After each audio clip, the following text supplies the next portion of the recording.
خلافت بنو امیہ کے زمانے میں ایک تابعی بزرگ جن کا نام عبدالرحمن فروخ تھا فوج میں ملازم تھے۔ وہ دور اسلامی فتوحات کا تھا اور مسلمان پوری دنیا کو اسلامی پرچم کے نیچے لانے کا ارادہ کر رہے تھے۔ چنانچہ خراسانی مہم میں ان کو 27 برس لگ گئے۔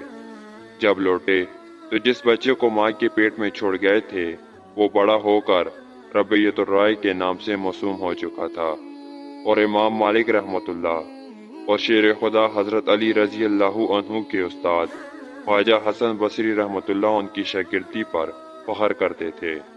فروخ چلتے وقت 30,000 اشرفیاں اپنی بیوی کے سپرد کر گئے تھے۔ انہوں نے اس کے متعلق پوچھا کہ کہاں خرچ کی؟ بیوی نے کہا گھبرائیے نہیں، موجود ہیں۔ اسی اثناء میں فروخ مسجد نبوی میں نماز پڑھنے گئے تو دیکھا کہ ایک شیخ سر جھکائے، اونچی ٹوپی پہنے حلقہ درس میں مقیم ہیں، اور خواجہ حسن بصری رحمۃ اللہ اور امام مالک رحمۃ اللہ جیسے افراد درس میں شامل ہیں، اور شاگردوں کا ایک ہجوم چاروں طرف سے شیخ کو گھیرے ہوئے ہے۔ حضرت عبدالرحمن نے قریب ہی بیٹھے ایک شخص سے پوچھا کہ یہ شیخ کون ہے؟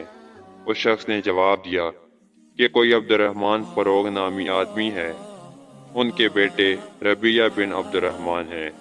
فروغ کی خوشی کا اندازہ اس وقت سوائے عالم الغیب کے اور کون کر سکتا تھا۔ گھر آئے، بیوی سے سارا ماجرا بیان کیا۔ اس نے کہا بیٹے کی یہ شان پسند ہے یا 30,000 اشرفیاں؟ شوہر نے کہا واللہ میں اس شان کو پسند کرتا ہوں۔ بیوی نے کہا میں نے وہ اشرفیاں ربیعہ کی تعلیم میں صرف کر دیں۔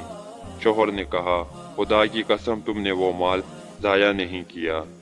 دوستو، اس واقعے میں یہ امر قابل غور ہے کہ ایک بچہ باپ کی تربیت سے محروم ہو کر ماں کی حفاظت میں رہے اور ماں کے قبضے میں 30,000 اشرفیاں ہوں، پھر اس بچے کو ایسی بیش بہا تعلیم دی جائے کہ اس کے شاگرد دنیا کے نامور شاگرد ہوں۔ بے شک یہ اس عہد کی عورتوں کے عقل اور علم دوست ہونے کی دلیل ہے۔